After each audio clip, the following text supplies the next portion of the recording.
A new national Fox News poll shows Hillary Clinton increasing her lead over Donald Trump. The poll of likely voters conducted Monday through yesterday shows Clinton with a 7-point lead over Trump, 45 to 38. A week ago, Clinton's lead in the same poll was only 2 points. Other polling shows an even more dire situation for Donald Trump, especially in various scenarios, including the mythical but fascinating case of what would happen if only women voted in this election. That's just one of the projections from Nate Silver, statistician and founder and editor-in-chief of 538.com. He joins me now. Thanks for being with us. Yeah, thank you. So these most recent allegations against Donald Trump, how do they affect the race, you think, and where do they affect the race the most? I mean, what we know is that Trump came out of the first debate going from a pretty close race to trailing Clinton by 4 or 5 points, and that lead has grown to maybe 6 or 7 points. The Fox News poll, in fact, is kind of right on the mark with where the average poll is. Because the news happens so fast, rapid fire, it's a little hard to say exactly what triggers what. I mean, polls also showed Clinton did better in the second debate, although by a narrower margin. But when Trump is running in the wrong direction, even just a little bit in the wrong direction when time is running out, then his odds begin to plummet. So let's take a look at the map sort of where this is affecting him the most. Yeah, so at this point, when you have a 6 or 7 point lead, that's about the margin by which Barack Obama won in 2008, more than 2012. So therefore, you're saying right now that Hillary Clinton has an 85.9% chance of winning? 85% chance. So and Donald Trump has a 14.1%. It's not nothing, right? If you play a game of Russian roulette, then you have a 16% chance of losing. So it's not over yet. But in terms of the map, it's hard to find that many swing state polls where Trump's ahead, with some exceptions. Ohio is a state where Ohio could go to Trump, for example. Iowa, the last really good poll we have there from Seltzer and Company had Trump ahead. And Arizona is a little bit tenuous for Clinton, not a state that's gone Republican since, or not Democratic since '96. But she doesn't need any of those states. She also doesn't need Florida. She doesn't need North Carolina.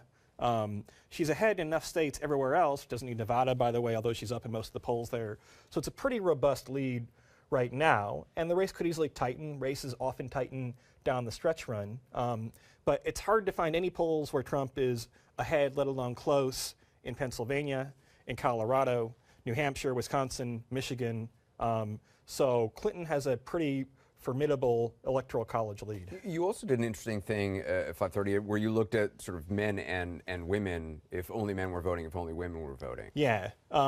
You know, it's not surprising we have a big gender split in this electorate, but to just think about how it looks on the map. So you start out with an electorate where you only have women voting, and Clinton's winning by about 15 points among women. So this is what a 15-point landslide would look like. In fact, there are some states, Utah, for example, some new polling there suggests Utah might even be a competitive state.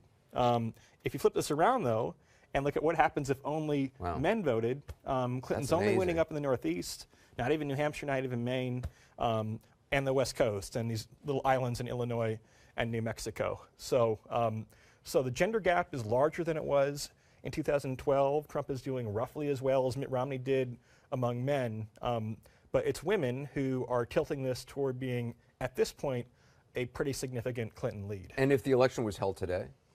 If election were held today, then you would think, I mean, like I said, that CNN poll, or the Fox News poll, rather, a 6 or 7 point advantage. And look, polls can be off. But we're at the point now where if polls were off by as much as the Brexit polls were, which Trump talks about, then Clinton would still win by 3 points. So it would look more like Obama 12 than Obama 08. So if you're Trump, you have to think of this in kind of stages. You can't get 6 or 7 points back overnight.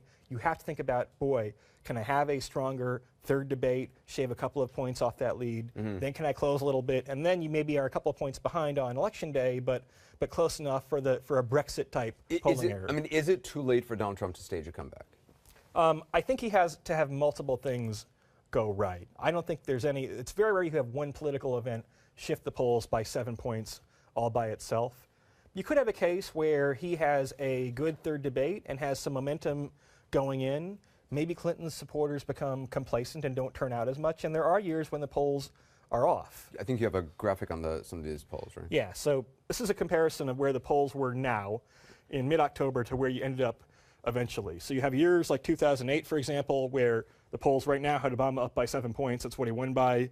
2004, Bush was ahead in the polls. But you have some years where there's a big swing. So, for example, is a year where Ronald Reagan only up by 2 or 3 points over Jimmy Carter and wound up winning by 10 or 11 points, 10 points in the end. That's about a 7-point swing. That's what Trump would need. You see 92 and 96 in both those years. Bill Clinton,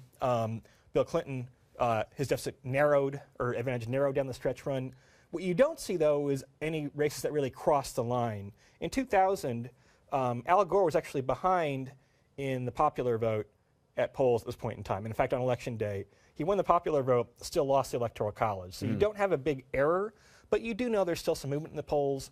The one thing Trump potentially could take advantage of is you still have a lot of undecided and third-party voters. Clinton's at about 45%. That's an okay number. It's not a great number. You probably need to get in the high 40s to be to a point where you'd clinch the election. So she still has a little bit more work to do, but Trump has a gargantuan amount of work to do. It's fascinating to look at. Nate Silver. Nate, thanks so much. Appreciate it.